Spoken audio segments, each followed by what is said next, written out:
pernah terfikir tak macam mana kita boleh ada? Dengan kata lain, macam mana bumi kita boleh ada? Macam mana sistem solar yang kita berada ni boleh ada? Okay, so fun fact sikit, sistem solar ni sebenarnya part of satu galaksi yang dipanggil Milky Way. Sebenarnya kita cuma satu dot dekat hujung Milky Way tu. Kalau kita tengok gambar Milky Way tu ada banyak sangat macam dot yang lain lah. Setiap satu dot tu melambangkan satu planetary system. So planetary system yang kita tengah duduk sekarang ni ialah solar system. Setiap satu planetary system akan ada satu atau dua bintang yang menjadi center of the system lah. Kita punya sistem, kita ada matahari. Kita cuma ada satu bintang sajalah. Kat dalam angkasa ni ada banyak sangat benda. Ada batu-batu, ada habuk, ada meteor. Semua tu dia akan berlanggar-langgar sesama dia. Dan bila kita dekat angkasa lepas ni, semua benda berat. Bila berat, daya yang memainkan peranan paling besar ialah graviti.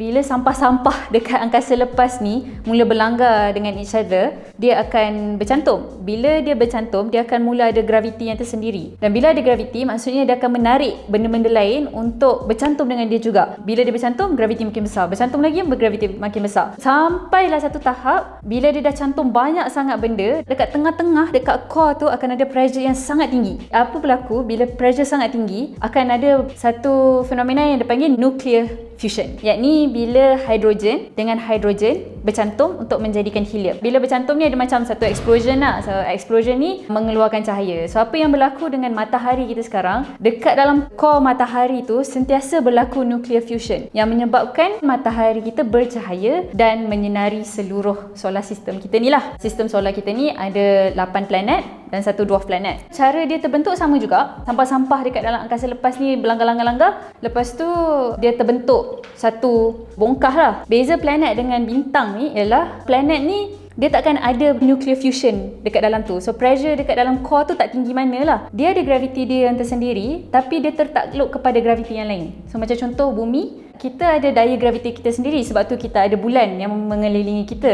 Tapi at the same time, kita tertakluk kepada graviti matahari. Dalam konsep antara bumi dengan matahari, bumi keliling matahari sebab matahari ada dia punya graviti yang tersendiri. Tapi matahari tak adalah mengelilingi mana-mana objek yang lain sebab tak ada objek lain yang terdekat yang ada daya graviti yang lagi besar untuk matahari ni keliling. Kita, in terms of mana solar system kita bergerak dalam galaksi Milky Way itulah. Tapi cara bergerak tu bukan berdasarkan graviti. Ada satu teori tu mengatakan yang sistem solar kita ni mengelilingi black hole. Saya tak sure pun kesahihan benda tu sebab memang ada black hole yang dekat dengan kita. Tapi sama ada black hole tu dapat mengeluarkan graviti yang cukup kuat untuk menyebabkan kita mengelilingi dia atau tidak tu saya tak sure. So setiap planet ni dia ada dia punya ketumpatan dia sendiri, dia ada berat dia sendiri yang menjadi faktor sama ada dia ni dekat dengan matahari atau jauh daripada matahari. Mungkin kita pernah ada dulu planet yang rapat, yang berlanggar, end up berlanggar orbit dia, tapi sekarang ni sistem solar kita functioning well sebab setiap planet tu ada dia punya ciri-ciri yang tersendiri yang menyebabkan dia hanya stay pada orbit dia sahaja.